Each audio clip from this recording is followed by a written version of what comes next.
All right, y'all. So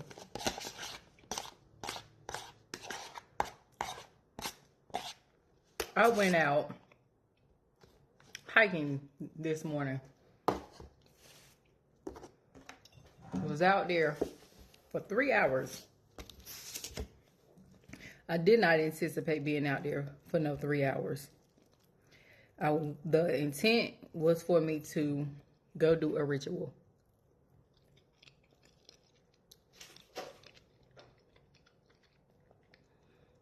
It had been asked of me to go do a ritual. So last Wednesday, I went to the beach and gave an offering to the waters. So today, I specifically focused on the earth, right? So while I was out there, I had meditated on it. I was like, well, what kind of ritual you want me to do? And I seen a picture of a place that I frequently hike. And it's so beautiful. So I was like, okay, it makes sense why I wouldn't do the ritual at the beach versus doing it kind of in the woods. So I was trying to knock down some tasks today, and then I was like, nah, I'm going to go hike. Y'all, when I say I only anticipated being out there doing 2 to 3 miles. Mind you, I ain't hiked in probably a month and a half. And typically, you know what? I need to text that girl. Typically, I hike every Saturday. Like that's my thing. Hike every Saturday. And sometime during the week. So I go out there, I pull up the damn trail and shit. I know where I'm trying to go. It occurs to me as I'm walking, I said, you know what, bitch? Think you're on the wrong damn trail. Cause I'm like, nah, it's taking a little bit longer to get to this water. I don't remember it taking this long. Baby. This happened last time I was out there. I was supposed to be going out there to the water. And I started walking. Time just passing me on by. And I'm just like, hold the fuck up. Why ain't I got to the water yet? But 1 mile into the hike, y'all, I seen a motherfucking snake. And y'all, I understand snakes have, such good meaning, spiritual meaning, wisdom, shedding of the skin. But baby, when I tell you,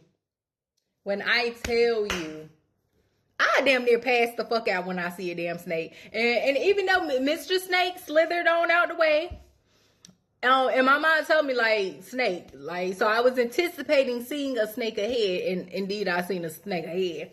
They want to tell you, I was just like, wrap this motherfucking hike up. Wrap this hike up. But I was like, no, because I got to be dedicated to the journey. I got to see this through. So finally 2.25 miles in, I get to the water. And it's so beautiful, y'all. The way in which water makes me feel is just like I'm in awe of water. I love water. I'm still trying to learn how to love rain.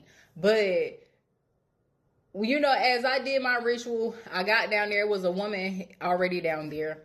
Then I was down there, and then there was another woman. So 3. 3 can also signify divine. 13 is the divine feminine. So, as I sat there, I did my ritual, said a prayer, gave some water to the earth and the waters as the water flowed. And one of my biggest things was just helping me to flow like water, not angry water, helping me to flow like water.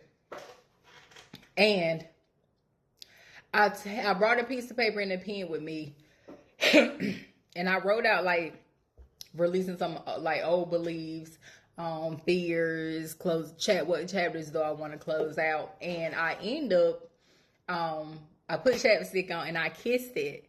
And as I was hiking to that spot, I seen a bird feather. Typically, I'll put it on my altar for Gaia, Mother Earth. But I was like, you know what? I'm gonna hold on to this. I'm going to fold this with my letter.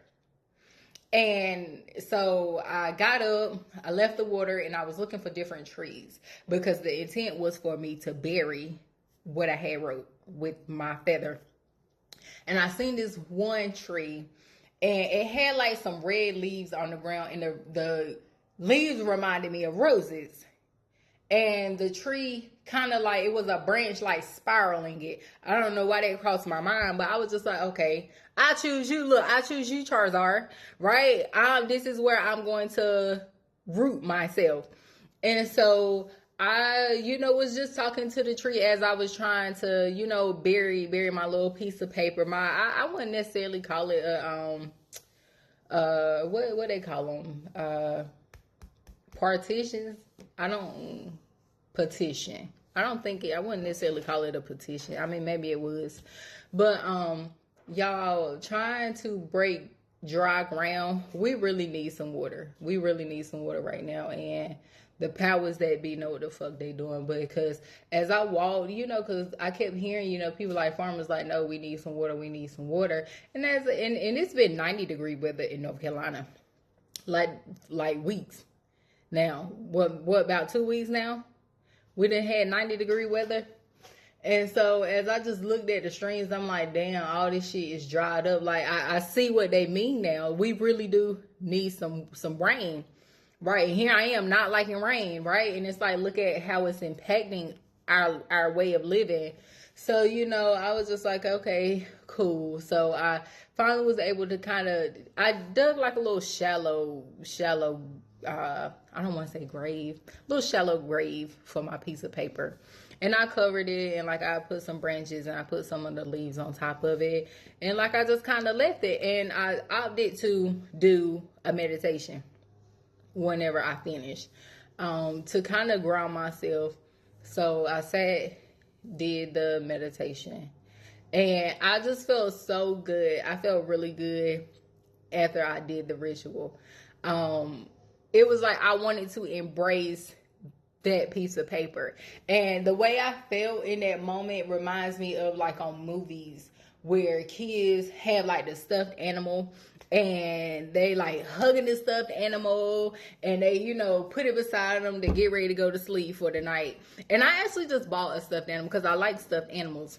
And I'll show it to you. It's Angel. Why not have an angel for an angel, right? But Angel has butterfly wings, y'all.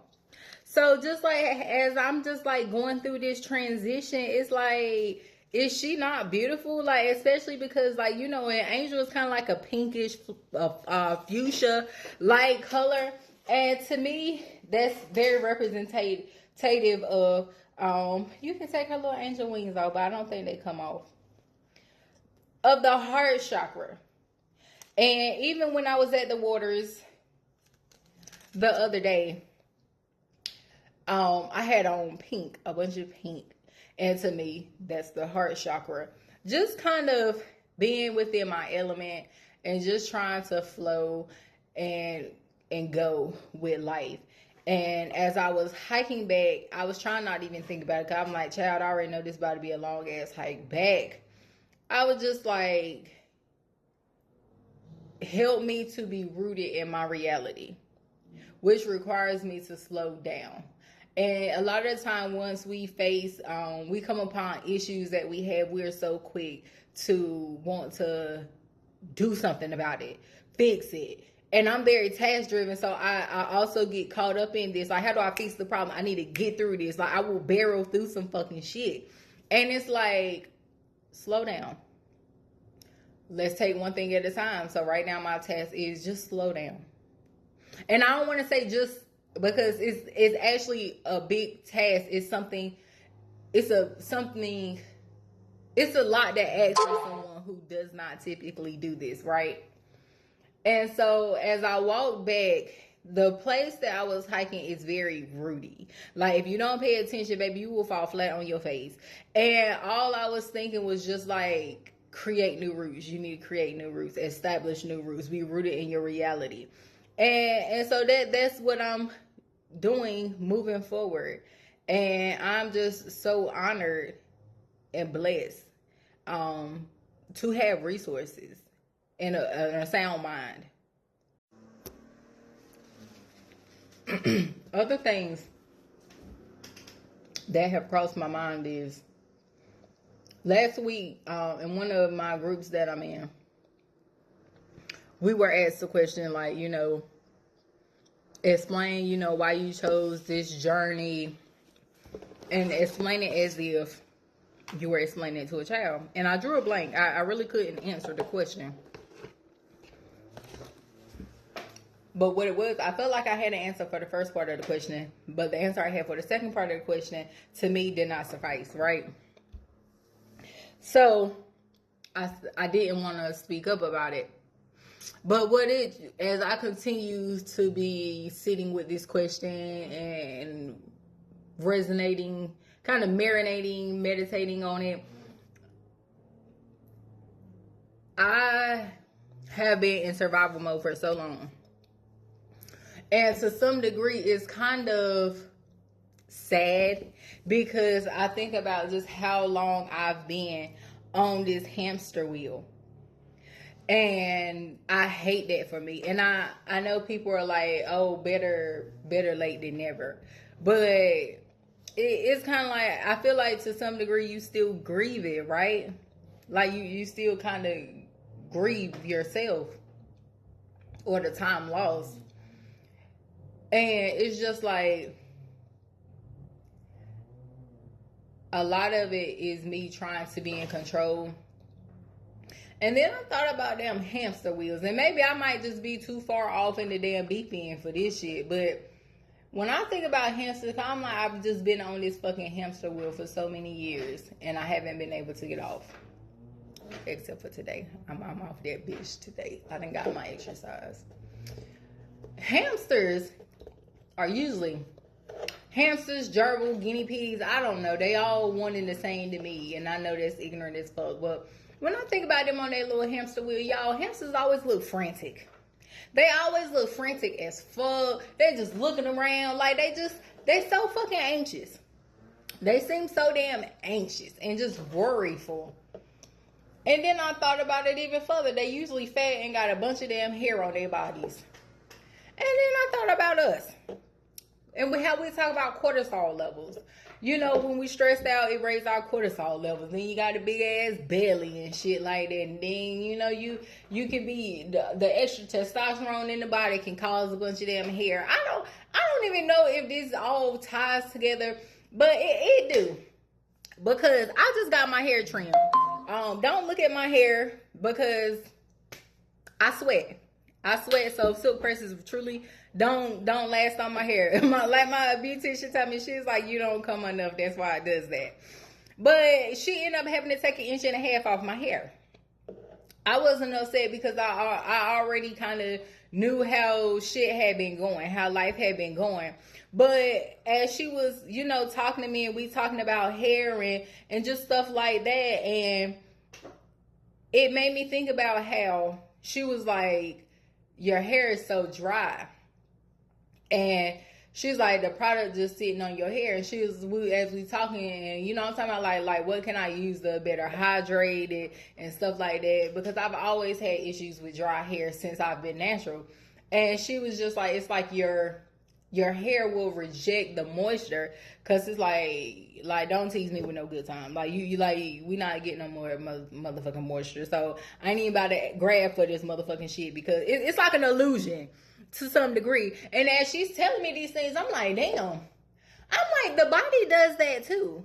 For people who, we damn been on diets all our fucking life, you hear people talk about how you don't starve yourself, like you don't cut calories, because then your body will do the opposite. Like you're trying to lose weight and your body is going to hold on to the fat it has, because it's like, oh, we're starving. You ain't gonna feed us for another damn 12 hours. So the body will clamp down on these things when you try to do it that way. So that's what it reminded me of, my hair kind of doing the same thing. And even though, me and my best friend was talking the other day, and I had sent her a picture of me at the beach, and I was just talking to her about some things, And you know, I was just like, I don't really look bad. My belly ain't even that big, cause bitch, I put on a bikini. I'm like, fuck this shit. I'm putting on a bikini to go to the beach. And you know, she was just like, you know, you don't look like what you've been through. And though I don't believe I do, I don't look like what I've been through. I feel like it. But at the same time, though I may not look like it to the general public, the body always keeps score. And I've told y'all this before. So it's like, even though I may not appear like the things that I've been going through, like the last couple months, the last couple of years, my body knows. My body knows, because it's pulling from what is valuable to save itself. And to me, it's kind of like, it's like a full circle moment, you know? So I don't know, but that's what I've been navigating like the last week.